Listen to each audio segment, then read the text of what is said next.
Hello and welcome to Morris Park. I'm Clyde Morris, and today will be part 6 of our fall greenhouse tour. There's a couple plants that I forgot last week. I'll show them real quick and then I'll get into what else we're doing. Now, from our Sansevieria group, I forgot this one. And this is Sansevieria Mikado Fernwood. This has been a real easy one to grow. Almost kind of grows by itself. Kind of looks like grass, and it's another walking type almost. It kind of walks itself right out of the pot. You can see that big offset that's come out of the pot there. And goes right up into these guys. I'll probably be repotting this one here later in the summer or in the spring. As you can see, that one's really traveled. Got a couple of them out there growing out. Now on the agave side, I have this one right here. And this is called Agave Ivory Curls. It's a cultivar. It has a little problem with sunlight. It does not really like intense sunlight. And actually some of the brown you see here is from a little too much sun. So I try to put this one more into the trees. But I think a little later in the season, this one got out in the sun a little bit. And got a little burnt. Got a little cleanup work down there. Got some dried leaves there and such to get out. That noise you're hearing right now is my fan going full blast. It's about 28 degrees out right now, Fahrenheit. So it's just a bit cool. I've got that fan going, got the wood stove going real hard, and try to keep things warm. Now this week I'm going to try to go with the Apocynaceae. And in the long range, the milkweed plants, Stapelias and such, are distant related to this large plant family. But I'm going to start out with some Adenium oleander. You can see the flowers here. Most of the plants within this group look pretty close to this flower. And all the plants in this group are toxic. So that's Adenium oleander. Now the second one in this group is kind of losing its leaves now because things are going pretty dry in here. And that is Plumeria. Now I've had this Plumeria quite a while, and you can see it's pretty tall here. But I've never had it bloom yet. And I think what the deal is going to be is I'm going to have to put it in a larger pot and put it outside this summer and see what it does. I've never had this one bloom, but I'm going to try it this summer and see what we can do. Maybe put it in a big pot, fresh soil, and maybe we'll get some flowers. And these are the plants that they use the flowers for on the Hawaiian leis. When you go visit Hawaii and such, they have those necklaces of flowers. Well, that's the plant they use. And yes, this plant is actually toxic also. So when taking cuttings of these plants or anything like that, it's actually good to wash your hands. Now, as far as the flowers go, I'm not sure on the flowers. They seem to be handled pretty safely when they make the leis. So I don't know about the flowers being toxic, but the plant is definitely toxic. The next plant in this group I'm going to show you is my big Madagascar palm. Now, I grew this from a tiny seedling that wasn't much more than 2 inches tall when I bought it. I bought it at a grocery store over at Lake of the Ozarks. I've had this quite a while. I had another Pachypodium gayi, and it did not make it, and it rotted out a few years ago. But this is like the second tallest plant in my greenhouse. Right up there with my Euphorbia abyssinica. And this will bloom white flowers. I've not had this one bloom before. It's always just grown real well, but never any flowers. And it's starting to lose its leaves also. I'll let this go dry for the winter.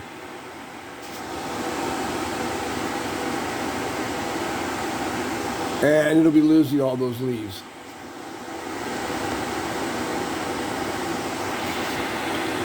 As a Pachypodium lemuri. They're growing to quite the tree. Now the next plants in this group are going to be my Adenium. And Adeniums are known for their fat caudexes. And these guys are losing their leaves also. They've already bloomed up pretty much all they're going to do for the year. I think they stopped blooming about a month ago. This one here is actually a double red. Now I did top it.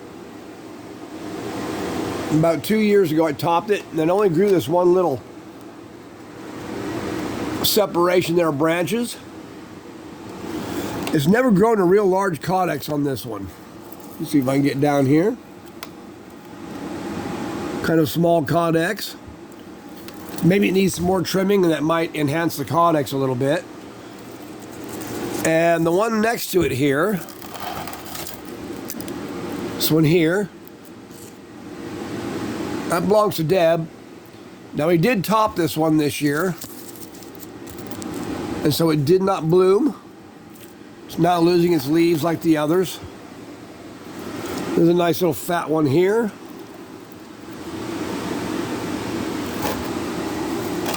Now some of these, like this smaller one here, is a pink one. Tall one's a double red. And the shorter one here is a single red.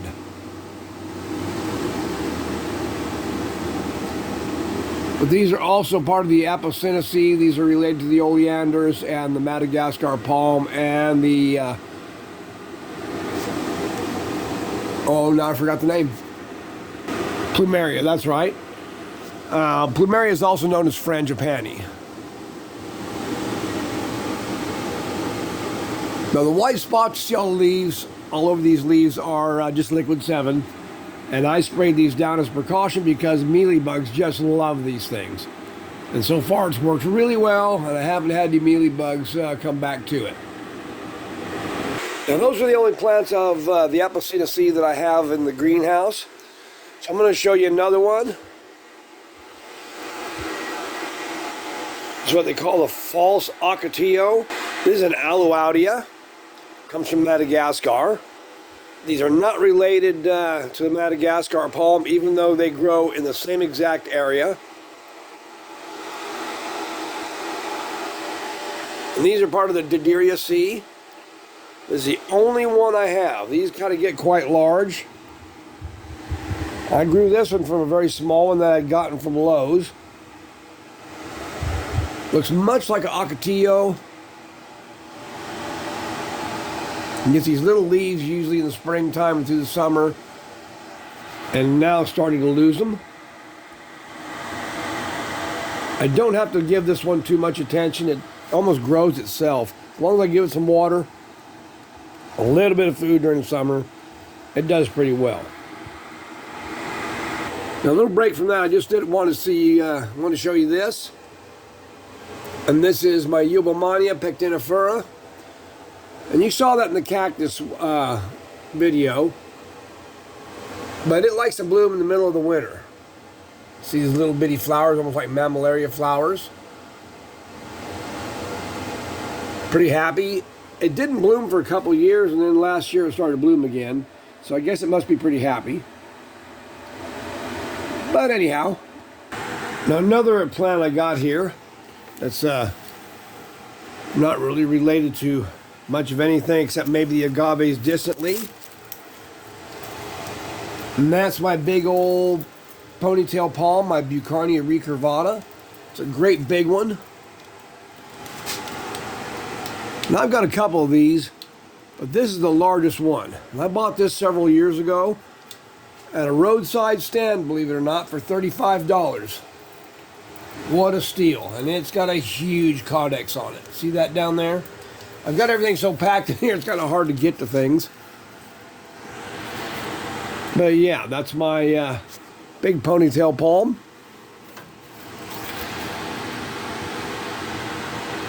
Another smaller one I have here. It's kind of drying down for the winter.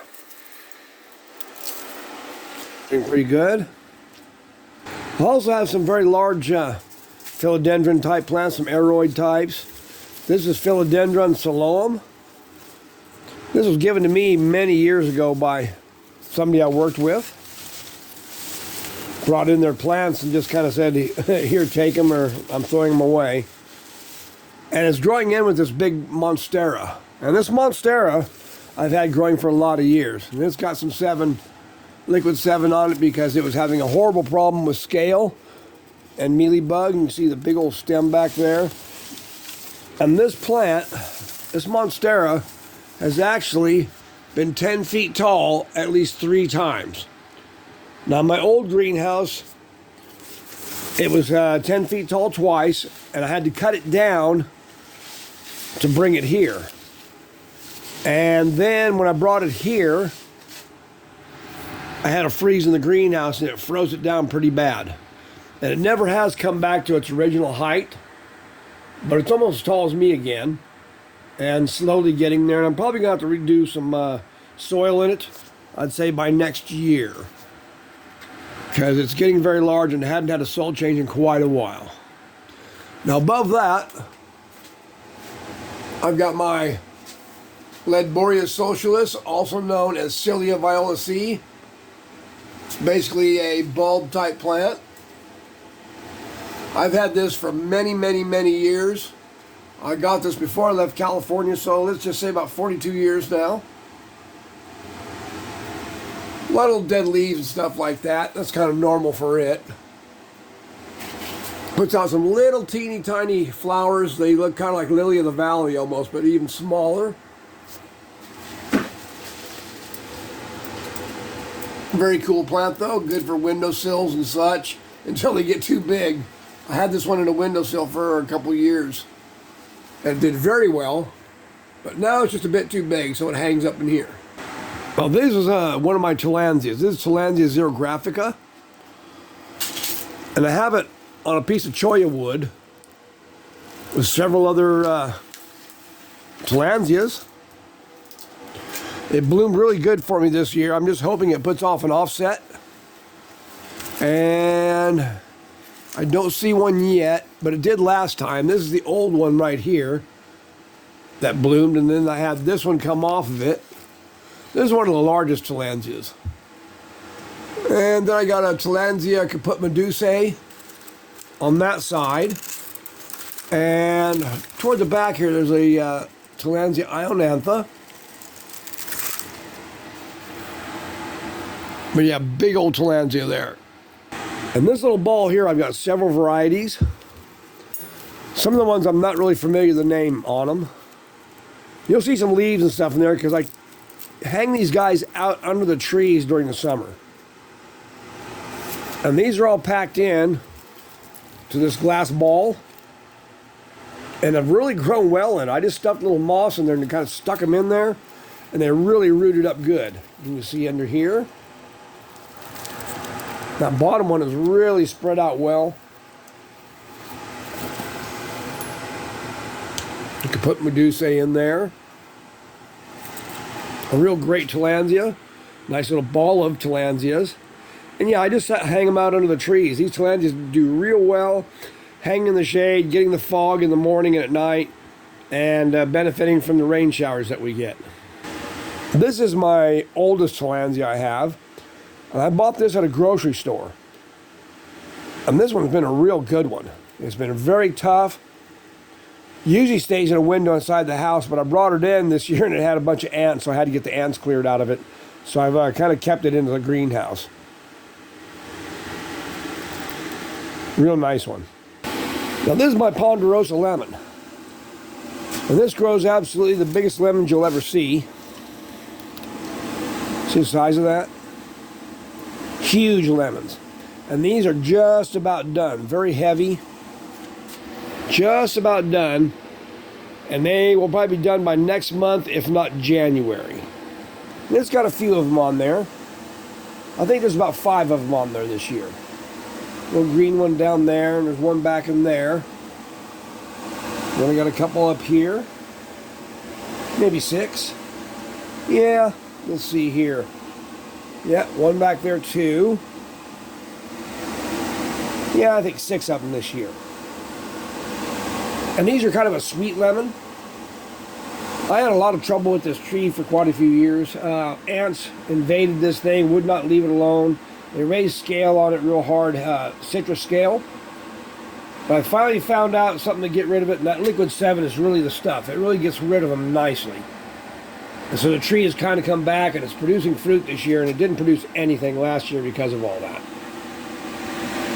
Now next to it, I have a variegated pink lemon, and I've not seen a lemon off of this ever.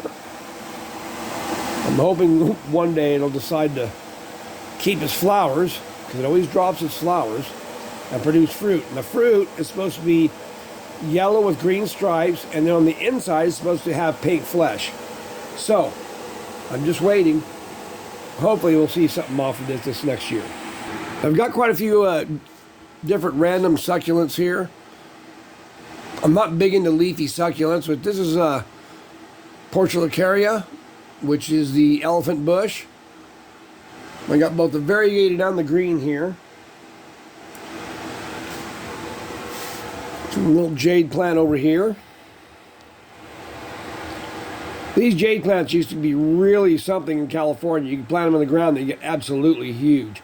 Here I've had a little more difficulty with them because of the seasons and all, and being cooler in the winter. Usually they'll bloom about this time of year, but I've never had mine bloom inside my greenhouse. There's another one over here. Now down here is the Adenium. Had this for a lot of years. I think that's going to need probably a soil change this next spring.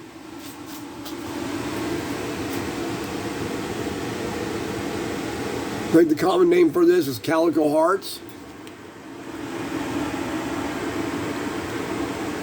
But yeah, we'll try to get this into some new digs here next year.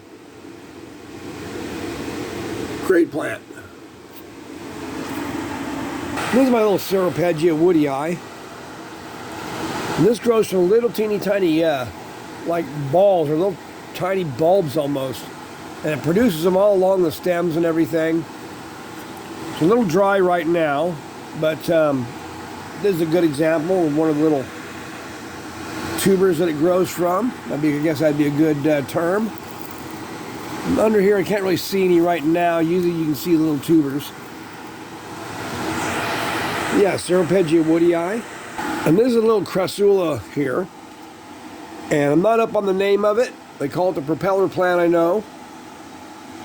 I've not had this really bloom really great. But it does produce a lot of little plantlets. I think I did get it to bloom one stalk here. That was about it. I think it's probably going to be needing some new digs here pretty soon too, because it's kind of climbing right out of the pot. Now past this mother of thousands, which you see they're about to bloom, they go way up there. I don't really do anything with these. These are kind of a free plant I got many, many years ago from California Cactus Center. They came with other things. And they're kind of wilting down a little bit because I haven't given them much water at all. But under that is a real nice Echeveria. Really pretty plant. And I bought that out at a flea market that used to be out in Buckhorn, Missouri. And then it dropped some more in here with my Tephro cactus, and they kind of grew from that. And they look really dry right now because I'm not giving this Tephro any water right now. So it's kind of dried up. Now this is my Ficus benjamina. And this is what we call the Jim Agan Memorial Tree. Has some awesome roots. I did not discover these roots till many years after we'd had it. It actually took an accident to find that. But this tree was from my father-in-law's memorial.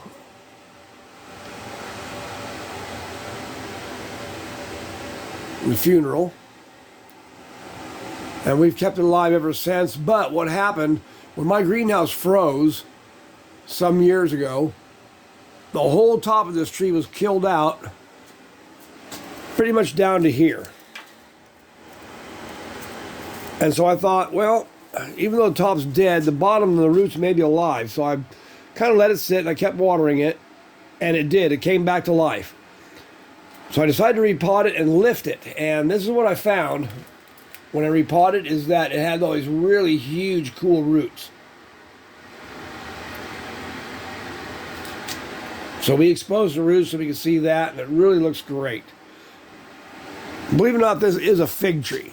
The Ficus benjamina does produce little tiny figs when they do. Mine never has, but it's related to this one here, this bare-sticked tree here. This is actually the edible type of fig. In fact, that leaf just come off. There's not really much holding it there. But in the summertime, we get figs off of this tree. I had two, and they said they were hardy figs, so I decided to test one out outdoors, and it did not make it. So, and with it, I've got a hibiscus, which is a tropical orange hibiscus. And then what we have here is what they call the money tree, in which the name kind of slips me right now, the botanical name. But they weave these things together. You can buy them, they weave them together, make these braids out of them. I got this one for free. It was given to me when I was moving. Somebody gave it to me to give it a new home. I just kind of put it out under the trees, and it does real well. A great big angel wing begonia I bought probably about a year ago. And it has really grown out. Probably going to have to trim this one back and maybe take cuttings off these tops to kind of make it a little more compact, because this thing's just growing over leaps and bounds. Very cool.